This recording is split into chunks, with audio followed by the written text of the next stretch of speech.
Good morning, everyone. Hope you're doing well. Um, Today for my trades, I only made one trade, which was FINL. So it was a green trade. I just made 20 bucks, so $10 gain after fees. Um, I was watching this one like all day pretty much, and I was calling like breakout after breakout after breakout. So, and I made my cursor a little bigger. So, a couple people I noticed mentioned they couldn't really see my cursor well. So, I hope this is a little bit bigger, a little easier for you guys to spot. I do recognize like I'll review some of my videos after I post it, and I kind of realize I'm like, yeah, that shit is kind of hard to see. So, hopefully this makes it better. But so here's my buy here. So before I get to my buy, which is like right about here, let's start from the beginning. So at 9:30, this had a break. And keep in mind, before I get too much into this, FINL had a bad earnings report. Um, so you see right here, it was running up around 10 bucks or so, and then it dropped down, in the $8 range. So it dropped a couple bucks off bad earnings. So it was really a dip buy that was or that like traders are like, it looks like that they were going after, which is kind of what I did too. But I'll show you like specifically what I did, not just on the dip buy, but specifically a type of breakout pattern. But anyway, so at 9:30, this spikes up, right? It goes from down here from this low candle of 690 to this top of 773, right? So that's really big run up. So right away, I'm watching that, right? Now, since candle here is the new high of day at this time, which was 9:37. You're looking at a line basically like this, right? So then this kind of U shape comes along, and usually when you see like a U shape like this, and it'll come back to this previous high of day, then you get a spiking candle like this. So what I did is, where this candle's at, you can see my green arrow right here. At 9:53. Yeah, 9:53. So this was at 773. Um, so I put mine a few cents above it. So it came in around 778, and this candle topped here at 783. So I didn't quite sell it, so I held it. I'll zoom in a little bit. So here's my green arrow right here. So it came in, and then the next candle came in, and then it tapped this 773 line, and then it ran up, and you see my little red arrow here. So at 9:55, I sold it at 783, and this candle topped at 86. So I was a couple cents off the high of this candle. Now I could have held it, but again, like I'm more like, I do need to let my trades play out more. But like I said, this was a stock on just off of a bad earnings report. So it wasn't the best idea to play this stock, but because it was getting a lot of volume and momentum, I decided to just do like a quick scalp, just get in and get out. Just to get like I said, a green trade. I want to get a green trade. I want to build up my confidence and get more consistent with making positive trades. So I just put like 20 bucks on that one. So it was like a 5 cent gain. So, and then as I'm watching it through the day, now this candle here at $8 is the new high of day, right? So now we got this line, and then you notice where this one was here, did this U shape, broke through it, hit this one, and now it came and did another U shape. Now I said $8 because it's a solid number. I'm not gonna buy it, but I'm positive it's gonna break out eventually. So even though this first candle here got to 807 and then it came back down, then the second candle, then the third candle came in, and then that was the actual breakthrough. So it didn't happen on the first candle, but it did happen. And I'm at the point now where, like I said, if I make one good trade on a stock, I'm pretty much done with that stock. I'm not going to chase it, but I'll still like pay attention, just see where it goes. But so this U shape happened. I called the breakout. It happened. Then this U shape happened, and then I called the breakout, and that one happened. And I alerted all of these in my chat room. And then this one as well. This third one, where this candle kind of topped at 843. So basically right here, and then the same thing. This came down, made a little U shape, and then it broke at 843, and then it gone up, and now it's topping at looks like 873. So this could potentially do another U shape, and you can see it's already kind of forming. It's coming down, and it's still staying in this channel, and each of these are staying in the channels kind of. They break down a little bit, like you can see right here, but they're for the most part staying in these between these horizontal lines. So this I guess you can even put one right here where this candle is at. But this little area, this little U shape in this channel happened. Then when it broke the line, oops, there we go. Then when it broke the line, then it came up to this next one.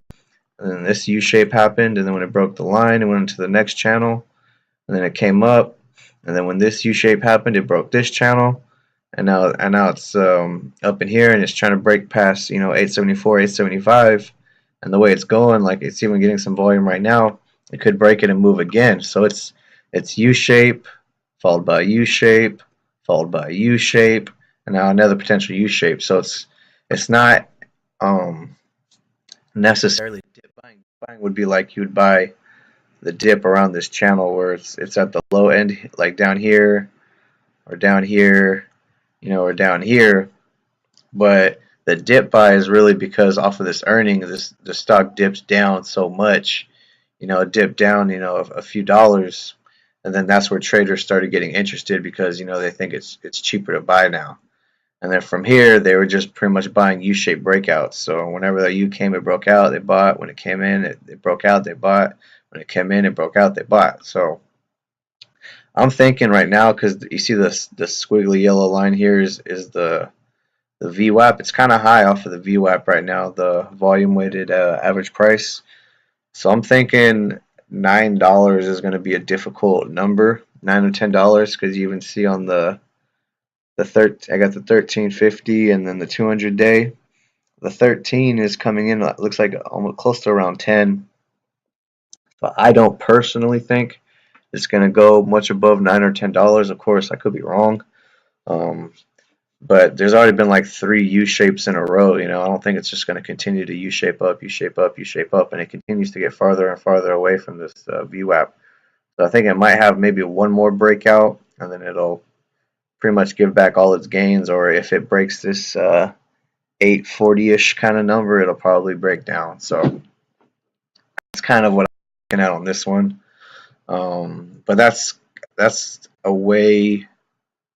Like that's one of the breakout patterns I notice fairly often when there's a peak and then it starts pulling back, and then you can see the volume here comes in a little bit, and then it gets driven up, and then it peaks, and then it pulls back, and then volume starts coming in, and then it gets driven up. It's just the same. Even back here with where it dropped back and the volume came in. You see down here. So that's one pattern I notice fairly often. And basically what you look for is when you see the peak and you start seeing pull it back, set your buy-in, a couple cents above that peak. Be wary of whole dollars and half dollars, of course, because there's always going to be strong support or resistance around those levels, just because those are just like generic numbers, like that people often place orders at. But that's kind of a pattern to kind of like learn and can be beneficial. Like I think I've had pretty good success rate with this pattern. Obviously, not every stock is going to play out this way. There are stocks where it breaks just above this line and then it drops back, and then it'll break, or if it tries to come again, it might break around it and then it drops back. There's always got to be the volume. If there's not volume coming in on it, then it's probably not going to break. So just kind of be wary of all those indicators. But this is, in my opinion, a pretty good example of multiple U-shaped breakouts on the exact same stock in a day, and that's what the chart will look like. And you could even take all these lines out to give you another way to look at it, and you could draw trend lines on it. I just want to take these because I don't want you like to bombard you guys with like 37 lines on the fucking chart. But you can take your tool and you could draw a trend line like this. Then you could draw a trend line like this, and you can see it's staying in this channel. It's hitting the top of the channel, it's coming down to the bottom of the channel. It's hitting the top of the channel, it's coming down to the bottom of the channel. It's hitting the top of the channel, and then it kind of did a quick drop back and hit it again, and then it dropped back, and now it's hitting the top of the channel, so it's peaking. So you could guess just from this, as you can see when we go farther over, if I, oops, come on, damn it, there we go. If I extend this, it's kind of at that level where it's hitting it, and you would think it would go back up again. Now, like I said, it's already had a pretty good run up. So there is that potential that it could either break this line here and come down, or it could hit the top of this channel and make a new high and then drop off of it. You know, it could go either way. But this is like another way to look at it. You know, you could draw trend lines. And I personally love using trend lines. That's one of the first things I learned when I started just doing regular investing. You know, when to pick moments to buy in and go long and, you know, sell high. But using that with horizontal trend lines, you know, just to give you an example of what my mind looks like when I look at this shit, like, you know, I got this line here, you know, I got this line here, I got this line here, you know, now we got pretty much this one forming right here, this new high that it's just making right now, you know, this line here, you know, and then this was like a support line here. So this looks pretty fucking confusing, right? But this is kind of, the more and more you do it, you see this without all these lines in it. You know what I mean? You just see this in your head. You know, the chart looks like this where there's no lines on it, but in your head it looks like this because you're drawing all the lines with your imagination, basically. So that's kind of what I'm looking at, what I'm looking for, um, and why I like using trend lines, why I like using certain breakout patterns. And you know, of course, I'm learning. You know, I'm trying to get better at it. I don't have this down to a science, not yet. You know, but you know, this is what I look at. This is kind of how I see things when I look at stocks. So when I see something pretty well lined up like this, where each horizontal line breaks, it stays within a channel like this, and you get a specific type of breakout pattern, which is a U shape like this. It's just this continuing U shape. You know, it's obvious of how the stock is going to play out. You know, because I'm not the only one who sees this. You know, other traders are going to be seeing this as well. You know, other traders use horizontal trend lines. You know, they draw trend lines. They see U-shaped patterns. You know, they see bull flags. They see all this shit too. You know, and it's not that you're trying to find indicators that they're not finding. You want to see the same thing that they're seeing, because that means if you're seeing it, that means 1,000 other traders are seeing it, and they're going to want to buy in or sell around those levels. You just want to be a few seconds in before them, really. You know, you just want to see it a little bit faster. So if you sit there and draw lines on it like this, I'm not gonna lie, it does take a little more time. You know, it gives you a much more precise viewpoint, but that extra time you're drawing lines, you could be placing a trade. You know, where the more experienced you get, you can draw one line, or maybe not even draw a line at all. You could be like, oh, I already can tell what's happening, and then you make a trade, and those few seconds are really what matters. So that's kind of how I'm able to make profit on this trade. And then at the same time, I was predicting all these trend lines, and like I said, I was alerting it in the chat room, and that's the best thing, is because like I go off other people's alerts too. You know, I don't always like buy just because someone alerted it. You know, but I'll be like, oh, someone's alerting this, let me look at it. You know, they're throwing out good information, so I want to contribute as well and try to throw out good information. And even though, like I said, this stock had a bad earnings report, it dropped so low, it turned from a kind of an overbought to a dip buy. And if you look on the RSI here too, on the daily, you know, it's way down low, you know, so it's really cheap to buy. So it's a really good dip buy. and it's probably a lot of investors that are going long on it, not day traders like I am right now, but investors going long on it that are also buying at certain levels because of they're like, oh shit, this stock is so damn cheap right now. I'm gonna buy in it because there's only one way it could go, and that's up. So that's kind of a long explanation. I'm trying to get more detailed in these. I'm trying to basically turn these videos into almost like a video recap where like I can explain what I did, but also at the same time be like, hey, this is what I'm thinking. I'm trying to learn whatever, and hopefully it's beneficial to you all because I want to be more informative as possible when making these videos. So, and you guys, you hit me up and you ask questions and stuff, and that's what teaches me. Okay, I need to start talking about this. Okay, I need to start mentioning this. Even simple things where someone said, like I said, make your cursor bigger so I can see what the hell you're pointing at. So now my cursor is a little bit bigger. So hopefully that helps you guys. So I'm trying to make this as user friendly as possible for you all because I know when you're like me starting out, all this shit's intimidating as fuck, and you got people like expert level traders throwing terms at you ain't never fucking heard before, and they're like, you need $10,000 minimum to start and all this shit. And I'm like, you do. It is better if you have all that shit, obviously, but in a perfect world, that's not fucking reality. You start where everyone else started from, ground zero, level one. So it's better, I think, if you have people like me, not ashamed to show failure and be like, look, like it sucks, but I mean, I like this. I want to get better at it, and if it helps people to show them when I success and when I fail, which I fail a lot.